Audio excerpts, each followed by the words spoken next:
کہ فرشتگان کی موجودگی، فرشتگان کی خدمت اور فرشتگان کے جو گواہان ہیں وہ اسلام، یہودیت اور مسیحیت برابر ہیں، اور بائبل مقدس میں بے شمار اس کے گواہان ہیں۔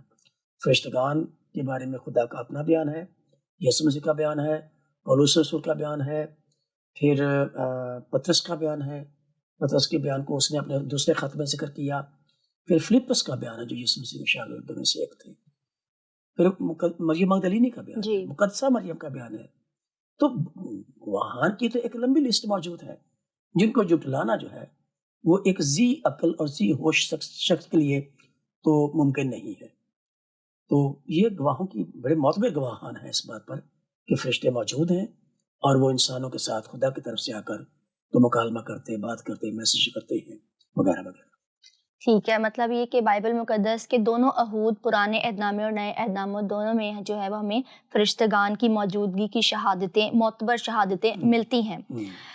اس کے علاوہ میں آپ سے پوچھنا چاہوں گی کہ فرشتگان کے قیام کے بارے میں بائبل مقدس کیا فرماتی ہے، یعنی کہ فرشتے کہاں پر مقیم ہیں؟ بائبل مقدس جو ہے اس بارے میں بالکل واضح ہے، اور اگر میں اپنے ناظرین کے لیے ایک ریفرنس پڑھ دوں جی، جو خدا یسوع مسیح کی انجیل میں موجود ہے، تو اس حوالے میں حوالہ جات تو بہت سارے ہیں۔ متی کی انجیل کے 22 باب کی 23ویں آیت میں اس بات کا بیان ملتا ہے کہ وہ کہاں ہے، یوحنا کی انجیل کے پہلے باب کی 51 آیت میں، پھر لوکا دوسرے باب کی 13 سے 15 آیت میں وغیرہ وغیرہ۔ افسیوں خط میں بھی اس کا ذکر موجود ہے، لیکن میں صرف ایک حوالہ اپنے ناظرین کے لیے پڑھنا چاہتا ہوں۔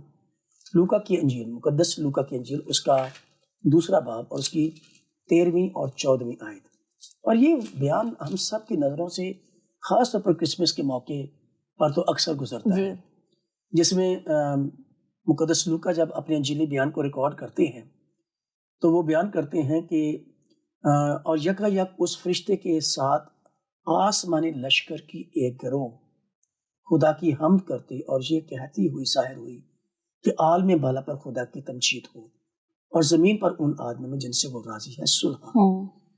تو جو یکا یک فرشتے کے ساتھ آسمانی لشکر ہے، تو وہ فرشتہ بھی آسمان سے آ رہا ہے اور آسمان کے دیگر فرشتگان بھی ایک لشکر کی صورت میں اس کے ساتھ آ رہے ہیں اس مضمون کا گیت گانے کے لیے کہ عالم بالا پر خدا کی تمجید ہو، اور یہ یسوع مسیح کی پیدائش کے موقع پر گایا گیا۔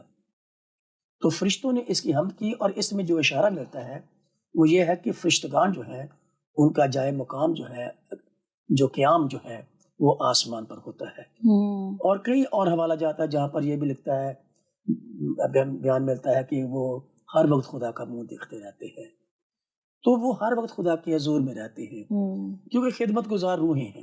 مکاشفہ کتاب نے اس کو بڑا کلیئرلی بتایا کہ فرشتگان جو ہیں وہ خدا کی خدمت گزار روحیں ہیں جی، اور وہ خدا کا ہر وقت منہ دیکھتے رہتے ہیں۔ تو منہ دیکھنے کا مطلب ہے کہ وہ ہر وقت اس کے ساتھ اٹینٹیو رہتے ہیں، اس کے ساتھ رابطے میں رہتے ہیں اور اس کی وفاداری میں رہتے ہیں، اس کی تابعداری میں رہتے ہیں وغیرہ وغیرہ۔ تو یہ آسمان پر ان کا مقیم ہے، اور ادھر سے ہی چونکہ خدا کے فرشتے ہیں، اگر تو خدا کے فرشتے ہیں تو پھر خدا کے پاس آسمان پر ہی رہتے ہیں، جو ان کے سپرد خدمات ہیں ان کو انجام دینے کے لیے جہاں ان کو بھیجا جاتا ہے وہاں وہ جاتے ہیں، کیونکہ فرشتگان اومنی پریزنٹ نہیں ہے۔ جی، خدا کی ذات اومنی پریزنٹ ہے، فرشتگان اومنی پریزنٹ نہیں ہے۔ ان کو بھیجا جاتا ہے تو وہ آتے ہیں، اور جس جگہ پر بھیجا جاتا ہے وہ وہاں جاتے ہیں، جس کام کے لیے بھیجا جاتا ہے اس کام کے لیے جاتے ہیں، لیکن یہ اومنی پریزنٹ شخصیات نہیں ہے، اومنی پریزنٹ ذات صرف خدا کی ہے۔ جی ٹھیک ہے، جیسے پادری صاحب آپ نے اپنے پچھلے پروگرام میں بھی جو ہے وہ ہمیں بتایا تھا کہ کیونکہ فرشتے جو ہیں وہ ایک آسمانی مخلوق ہیں، تو اگر ہم آسمانی مخلوق کی بات کریں یا زمینی مخلوق یا خدا کی بنائی ہوئی کسی بھی تخلیق کی بات کریں، تو بائبل مقدس میں لکھا ہوا کہ ہر ایک چیز کسی مقصد کے تحت پیدا کی گئی ہے۔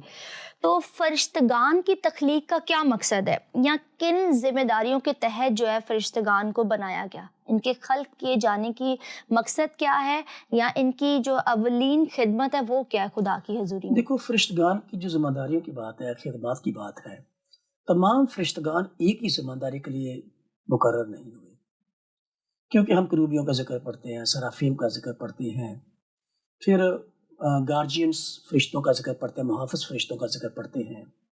کچھ فرشتوں کے ساتھ ہمیں پتہ چلتا ہے کہ وہ شفا, جیسے رفائیل کے بارے میں نے پچھلے پروگرام میں ذکر کیا تھا کہ وہ پانی جو ہلاتا تھا فرشتہ, تو اس کے بارے میں یہودی ادب اس بات کے لیے بہت علماء جو ہے یہودی علماء وہ متفق ہیں کہ وہ رفائیل تھے. تو رفائیل فرشتہ جو ہے وہ شفا کا فرشتہ ہے. تو ہر فرشتہ جو ہے, ہر کیٹیگری جو ہے, اس کی ذمے الگ الگ کام ہے, خدمات ہے, ذمہ داریاں ہیں, اور ہر فرشتے کو, ہر کیٹیگری کو خدا نے فرق مقصد کے لیے, جیسے سرافیم سے ہیں, ان کی ایک الگ سے خدمت ہے. ہم اگلے ایپیسوڈ میں ان ساروں سرافیم پر اور کروبیوں پر ہم الگ الگ سے بات کریں گے. لیکن ابھی میں صرف یہ کہنا چاہتا ہوں کہ جب فرشتگان کی خدمت کا ذکر کرتے ہیں تو اس بات کا ضرور لحاظ رکھنا چاہیے کہ فرشتگان کی بہت ساری کیٹیگری سے سب فرشتگان ہی کہلاتے ہیں. لیکن بائبل مقدس میں اگر کسی جگہ پر فرشتے کو کروبی کہا گیا ہے تو کسی دوسری جگہ پر اسی کروبی کو فرشتہ بھی کہا گیا ہے. تو فرشتہ ایک جنرلائزڈ ٹرمنالوجی ہے, ٹرم ہے, جو بائبل مقدس میں ان آسمانی جو مخلوقات ہیں, روحانی مخلوقات ہیں, ان کے لیے استعمال ہوا ہے. لیکن اس کے بعد اگر جب ہم اس کو تفصیل میں دیکھتے ہیں, گہرائی میں دیکھتے ہیں, تو پتہ چلتا ہے کہ فرشتگان کے بیچ میں ایک پوری آرگنائزیشن ہے. ان کی فرق کیٹیگریز ہیں, اور فرق کیٹیگریز میں ہوتے ہوئے فرق ذمہ داریوں کے ساتھ وہ خلق کیے گئے, اور وہ انہی لائنز پر خدمت کرتے ہیں. تو ان سے وہ ہٹتے نہیں ہیں, اور جو اپنی ذمہ داریوں سے ہٹتے ہیں وہ خدا کے نافرمان ہیں. تو البتہ میں ایک جو جنرلائزڈ ہم ایک ذمہ داریوں کا تذکرہ کر سکتے ہیں جو کہ آلموسٹ مختلف کیٹیگریز کے فرشتوں کے ذمہ کچھ کام ہیں. تو ان میں سے پہلا جو سب سے اہم اور بنیادی مقصد تھا, خدا نے اپنی حمد اور تعریف اور ستائش کے لیے فرشتگان کو خلق کیا. اور نئے عہد نامے میں اور بائبل مقدس میں, پرانے عہد نامے میں کئی جگہوں پر اس بات کا تذکرہ ملتا ہے کہ انسان خدا کی پرستش کرتا ہے تو اپنے باطنی ایمان اور رشتے کے اظہار میں کرتا ہے. تو خداوند کے حضور میں جو انسان پرستش کرتا ہے وہ اپنی ضرورت کو پورا کرتا ہے, خدا کی ضرورت پوری نہیں کرتا. بالکل, کیونکہ خدا کی حمد اور تعریف کے لیے تو فرشتگان کافی ہیں. اور فرشتگان کے باطن کے بارے میں خدا بالکل جانتا ہے, انسان کے بارے میں بھی جانتا ہے وہ بلا شبہ. بالکل, لیکن انسان جب خدا کی حمد کرتا ہے تو اپنے ایمان اور اپنے تعلق کا اظہار کرتا ہے دیگر ایمانداروں کے درمیان میں اور خدا کے حضور میں اپنے تعلق کو ظاہر کرتا ہے. تو یہ ایک لحاظ سے پرستش اور حمد جو ہے خدا کی ضرورت نہیں رہتا, یہ انسانوں کی ضرورت بن جاتا ہے جو ایمان میں ہے اور جو اس کے رشتے میں قائم ہے, جو اس کو اپنا خدا مانتے ہیں, جو اس کا اپنا خالق مانتے ہیں. تو یہ ان کی ضرورت ہے کہ وہ حمد کرتے ہیں, تعریف کرتے ہیں. جتنی بھی وجودیاتی مخلوقات ہیں وہ تو اپنا تعلق خدا کے ساتھ ظاہر کرنے کے لیے اپنے باطن کا لفظوں میں اظہار کرتے ہیں, اس کی تعریف کرتے ہیں, اس کا شکر کرتے ہیں. لیکن فرشتگان اس کی خدمت کے لیے, اس کی تعریف کے لیے, حمد کے لیے خصوصی طور پر خلق ہوئے. اور کوئی بھی کیٹیگری ہو فرشتوں کی, وہ تمام خداوند کی پرستش اور تعریف, حمد و تعریف اور ستائش وغیرہ کے لیے خلق ہوئے ہیں. اور مکاشفہ کتاب کے 5ویں باب کی 11ویں اور 12ویں آیت میں اس بات کا بڑا واضح بیان ملتا ہے. پھر مکاشفہ کتاب کے 8ویں باب کی 3 اور 4 آیت میں بھی اس کا بیان اسی طرح سے ملتا ہے کہ خدا نے ان کو تعریف اور حمد اور ستائش کے لیے خلق کیا تھا. دوسری بات جو بہت کامن ہے, جو کہ تمام فرشتگان میں پائی جاتی ہے, وہ یہ ہے کہ آلموسٹ تمام فرشتگان جس بھی کیٹیگری کے ہیں وہ مقدسین کی مدد اور حفاظت کے لیے خلق کیے گئے ہیں تاکہ وہ ان کی رہنمائی کریں, ان کی مدد کریں.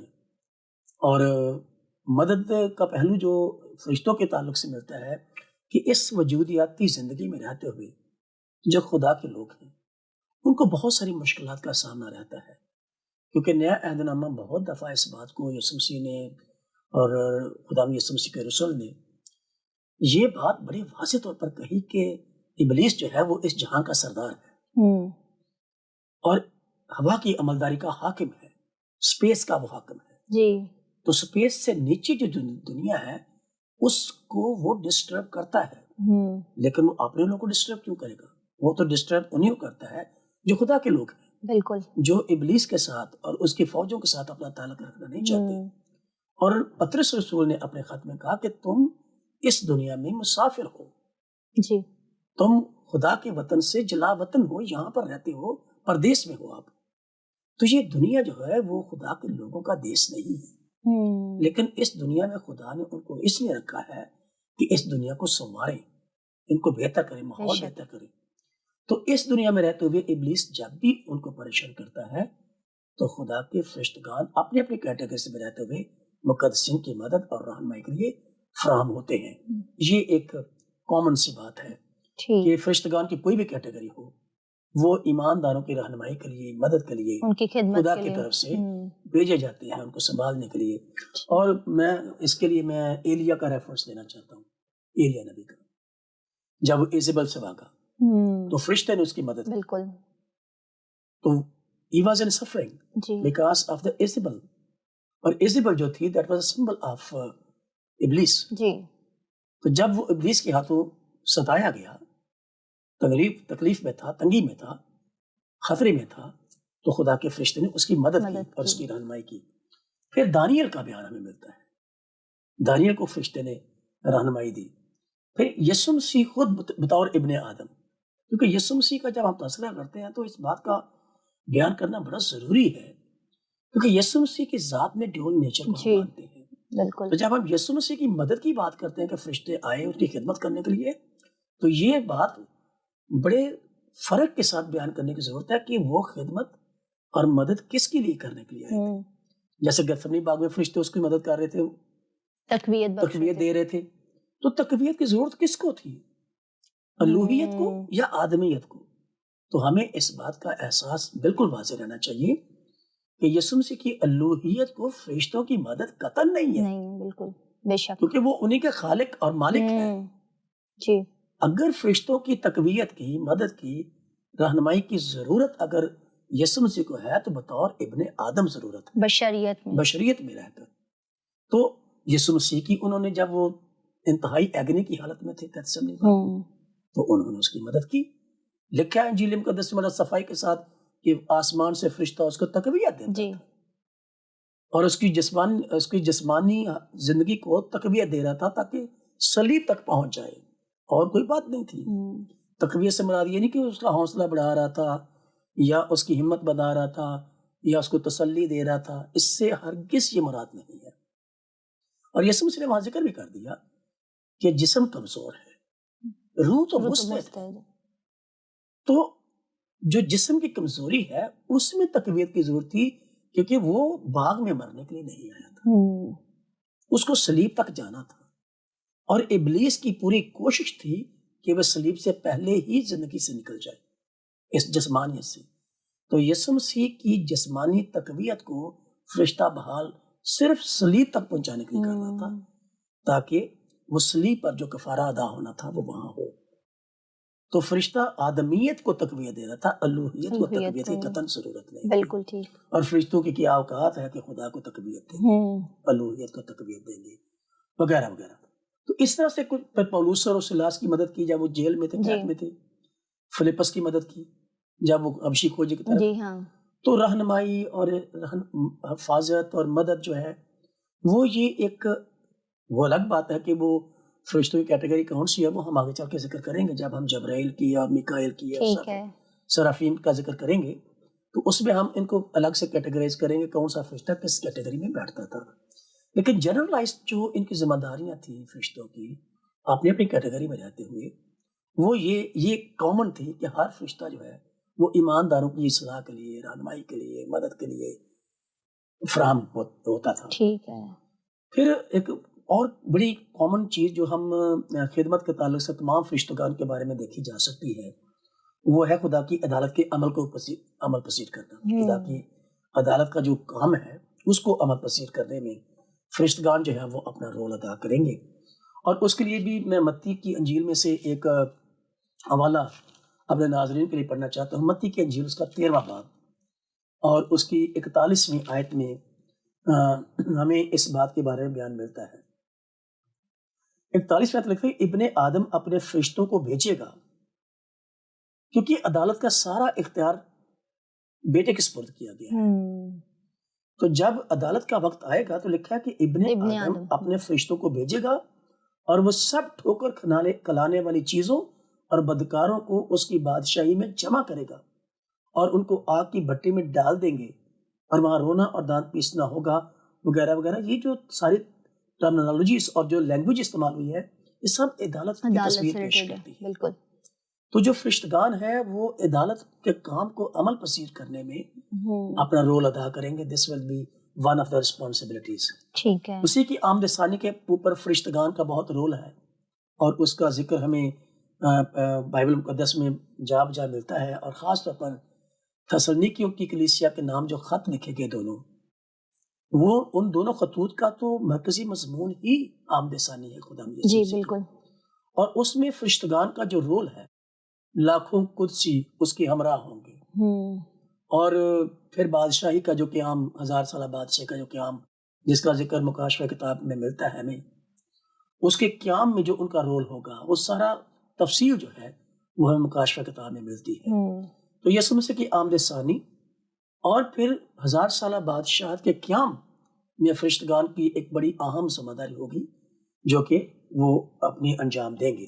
جی البتہ خیر یہ بات پرانے عہد نامے سے ہے کہ غلطیوں خط میں اعمال کتاب کے 7ویں باب کی 52 آیت میں لکھا ہے کہ شریعت کے لانے میں فرشتوں نے مدد کی۔ اور اگر ایک حوالہ میں اپنے ناظرین کے لیے پڑھ دوں جی ضرور، تو بات زیادہ واضح کلیئر ہو جائے گی۔ اعمال کی کتاب اس کا 7واں باب، اعمال کی کتاب کے 7ویں باب کی 52 آیت جو ہے وہ اس بات پر روشنی ڈالتی ہے کہ شریعت کے لانے میں فرشتگان کا کیا رول تھا۔ اعمال کی کتاب اس کا 7واں باب اور اس کی 52 آیت۔ 52 آیت میں ہم یوں پڑھتے ہیں کہ نبیوں میں سے کس کو تمہارے باپ دادا نے نہیں ستایا؟ انہوں نے اس راست باز کے آنے کی پیشخبری دینے والوں کو قتل کیا اور اب تم اس کے پکڑوانے والے اور قاتل ہوئے۔ تم نے فرشتوں کی معرفت سے شریعت تو پائی پر عمل نہ کیا۔ فرشتوں کی معرفت، شریعت تو پائی، اور یہ بہت مفصل بیان ہے، اور اس کے اندر جو ہمیں ذکر ملتا ہے بڑا واضح، اور اسی طرح کا بیان ہمیں غلطیوں خط میں ملتا ہے۔ غلطیوں خط اس کا 3واں باب اور اس کی 19ویں آیت میں بھی بالکل اسی طرح کا بیان ملتا ہے کہ شریعت جو ہے فرشتوں کی معرفت ان کو دی گئی۔ ایک تو 10 احکام کی شریعت تھی جی، اس کے بعد مزید مفصل جو تشریح ہے جس کا ذکر احبار کی کتاب میں ملتا ہے، استثناء کتاب میں اس کا ذکر ہوا ہے، خروج کتاب میں اس کا ذکر ہوا ہے۔ تو یہ جتنی بھی رسمی شریعت ہے، ایک تو اخلاقی شریعت تھی جو کہ 2 تختیوں پر لکھی ہوئی تھی 10 احکام کی صورت میں، اور اخلاقی شریعت سے مراد یہ ہے کہ ہیومن بینگز کی، انسان کی جو اخلاقیات خدا کی طرف ہے اور انسانوں کی طرف، اور وہ 6-4 کا ایک ڈویژن ہے۔ پہلے 4 احکام انسان کے خدا کے ساتھ تعلق کو ظاہر کرتے ہیں، اور باقی 6 جو اگلے 6 احکامات ہیں 10 احکام میں سے، اس میں خدا نے انسانوں کے ساتھ انسانوں کے تعلق کی ذمہ داریوں کو انجام بیان کیا۔ جی، تو اخلاقی شریعت تو 2 تختیوں پر آ گئی، اور ساری شریعت انہی 4-10 حکموں پر ڈیولپ ہوتی ہے، لیکن جو رسمی شریعت ہے، جو لٹریچیکل آرڈرز تھے، وہ بعد میں دیے گئے، اور وہ بھی ایک الہامی شریعت ہے جو احبار کی کتاب میں درج کی گئی ہے، جو خدا نے موسیٰ کی معرفت بنی اسرائیل کو دی تھی۔ جی، اور موسیٰ کے بارے میں جب یہ کہہ رہا ہے کہ شریعت تو فرشتوں کی معرفت آپ کو ملی ہے لیکن تم نے عمل نہیں کیا، تو فرشتوں کا اس میں عمل دخل تھا۔ تو فرشتوں نے ایک بڑی ذمہ داری یہ بھی انجام دی ہے، اور یہ بڑی کی رسپانسبلٹیز ہیں جو کوئی اور شخص نہیں کر سکتا۔ تو فرشتے اپنے اپنے کیٹیگریز میں رہتے ہوئے بہت ساری دیگر یہاں پر میرے پاس لکھی ہوئی ہیں بہت ساری، لیکن میرا خیال ہے کہ فرشتگان کی خدمت اور کام اور ذمہ داریوں کا جو اہم اور بڑی بڑی ذمہ داریاں ہیں ان کا تذکرہ میں نے کیا ہے، اور تاکہ ہم آپ کے سوال کو میں ایڈریس کر سکوں۔ تو اس سے تھوڑا سا ایک سوچ بنتی ہے، ذہن بنتا ہے کہ فرشتگان کا بائبل مقدس میں کس قدر اہم رول ہے انسانی زندگی میں انوالومنٹ اور پیغام رسانے کا اور کام کرنے کا وغیرہ وغیرہ۔ شکریہ پادری صاحب، بہت ہی خوبصورتی سے جو ہے وہ آپ نے فرشتگان کی تمام تر ذمہ داریوں کو جو ہے وہ سمجھایا ہے، اور بہت سی نئی باتیں یقیناً میرے لیے بھی سیکھنے کا سبب ہوئی، ناظرین کے لیے بھی ہوئی ہوں گی۔ ایک آخری سوال آپ سے کرنا چاہوں گی کہ کیونکہ بائبل مقدس جو ہے وہ ہمیں اس بات کے بارے میں بتاتی ہے کہ انسان جو ہے وہ اشرف المخلوقات ہے، کیونکہ انسان خدا کی صورت و شبیہ پر بنا ہے۔ لیکن جیسے کہ ہم جانتے ہیں کہ جو فرشتے ہیں وہ آسمانی یا روحانی مخلوق ہیں، تو انسانی اسٹیٹس اور فرشتوں کے اسٹیٹس میں کیا فرق ہے؟ اس کے بارے میں آپ کیا بتانا چاہیں گے؟ دیکھو، اسٹیٹس تو بڑا کلیئر ہے اس کا۔ اسٹیٹس یہ ہے کہ فرشتگان روحانی مخلوقات ہیں جی، اور باقی جتنی مخلوقات ہیں وہ وجودیاتی ہیں اور وہ مٹیریل باڈیز جی، اور ان کی تخلیق جو ہے، میں نے پچھلے پروگرام میں بھی ذکر کیا تھا کہ 2 فیزز میں ہوئی ہے۔ جو روحانی مخلوقات ہیں، آسمانی مخلوقات ہیں، جن میں فرشتگان ہیں اور جتنے بھی آسمانی لوگ ہیں، مخلوقات ہیں جو خدا کی خدمت کے لیے کھڑے رہتے ہیں اور خدا کے حکم میں رہتے ہیں، ان کی تخلیق کا عمل پہلے واقع ہوا جی، اور جو وجودیاتی مخلوقات ہیں جس کا وجود ہمیں نظر آتا ہے وہ سیکنڈ فیز میں خلق ہوئے۔ تو ایک بہت بڑا فرق یہ ہے کہ ایک تو جو فرشتگان ہیں وہ روحانی مخلوقات ہیں اور انسان جو ہے وہ وجودیاتی مخلوقات ہیں، جی، مٹیریل باڈیز کے ساتھ۔ باڈیز تو ان کی بھی ہیں، کیونکہ پولس رسول نے کرنتھس کے کلیسا کو خط لکھتے ہوئے کہا کہ اگر روحانی جسم ہے تو نفسانی جسم بھی ہے، تو نفسانی جسم اور روحانی جسم۔ تو جسم کا لفظ جو ہے پولس رسول نے روحانی باڈیز کے لیے بھی استعمال کیا ہے، جو ہمارے پاس اردو زبان کا لفظ ہے، اور انگریزی میں لفظ باڈی۔ تو یہ دونوں لفظ جو ہے وہ روحانی باڈیز کے لیے اور مٹیریل باڈیز دونوں کے لیے استعمال ہوا ہے۔ تو ایک بڑا فرق تو یہ ہے کہ جو فرشتگان ہیں وہ روحانی مخلوقات ہیں۔ پھر ایک بڑا فرق یہ ہے کہ فرشتگان جو ہیں وہ آسمان پہ رہتے ہیں اور جتنی مٹیریل باڈیز ہیں وہ اس وقت تک زمین پہ رہتی ہیں جب تک وہ گلوریفائی نہیں ہو جاتی۔ جی، جیسے ہمارا ایمان ہے مسیح ہوتے ہوئے کہ جو یسوع مسیح میں ہو کر مرتے ہیں وہ خدا کے حضور میں آسمان پر چلے جاتے ہیں، تو ان کی باڈیز جو ہے وہ گلوریفائی ہو گئی ہیں، لیکن وہ ریزوریکٹ نہیں ہوئی۔ ریزوریکشن کا جو عمل ہے وہ یسوع مسیح کی آمد ثانی پر ایمانداروں کا ہوگا، بالکل، لیکن وہ گلوریفائڈ ہو کے آسمان پر چلے گئے، لیکن اس جسم کے ساتھ آسمان پر کوئی نہیں گیا۔ سو میسو کے ایلیا کے بارے میں بھی کچھ بیان ملتا ہے، لوگ اس پر بحث کرتے ہیں، لیکن اس کی باڈی بھی آگ کے بگولے میں گئی ہے، کنزیوم ہوئی ہے۔ تو کوئی بھی اس جسم کے ساتھ آسمان پر نہیں جاتا تا وقت کہ وہ گلوریفائی ہو کے روحانی باڈی نہیں بن جاتا۔ تو ایک تو یہ ہے کہ انسان جب تک مٹیریل باڈی میں ہے وہ فرشتوں سے مختلف یہ ہے کہ یہ مٹیریل ہے، وہ روحانی ہے۔ پھر انسان میں فیصلہ کرنے کی صلاحیت ہے، لیکن فیصلہ کرنے کی صلاحیت تو فرشتوں میں بھی ہے، بالکل، اور وہ پاکیزہ شخصیات ہے۔ اور انسان جو ہے کلام مقدس نے جس طرح سے انسان کے بارے میں پیدائش کتاب سے شروع کر کے اگر ہم مکاشفہ کتاب تک ایک سروے کریں تو 2-3 بڑی ہائی لائٹڈ اسٹیٹمنٹس ملتی ہیں جس میں خدا نے کہا کہ انسان کے دل کے تصور اور خیال سدا برے رہتے ہیں۔ تو اور بہت سارے جو فرق ہیں وہ بیان کیے جا سکتے ہیں اس کے بارے میں۔ ٹھیک ہے، تو پروگرام کا وقت ہمارا ختم ہوا جاتا ہے۔ ہم آپ کے بہت شکر گزار ہیں کہ آپ نے بڑی تفصیل اور وضاحت کے ساتھ تمام تر سوالات کا جوابات دیے ہیں۔ ناظرین، اب ہم بھی آپ سے اجازت چاہیں گے۔ آج کے دن ہم نے فرشتگان کے پروگرام کو ہم نے آگے بڑھایا، جس میں ہم نے فرشتوں کے مقام کو دیکھا کہ وہ کہاں مقیم ہیں، اور خصوصاً ان کی اہم ترین ذمہ داریاں جو ان کے تخلیق کیے جانے کے مقصد تھے وہ پادری صاحب نے بڑی تفصیل کے ساتھ ہمارے ساتھ بیان کیے۔ اسی پروگرام کو یقیناً ہم آگے بھی کنٹینیو کریں گے، لیکن آج کے لیے ہم آپ سے اجازت چاہتے ہیں۔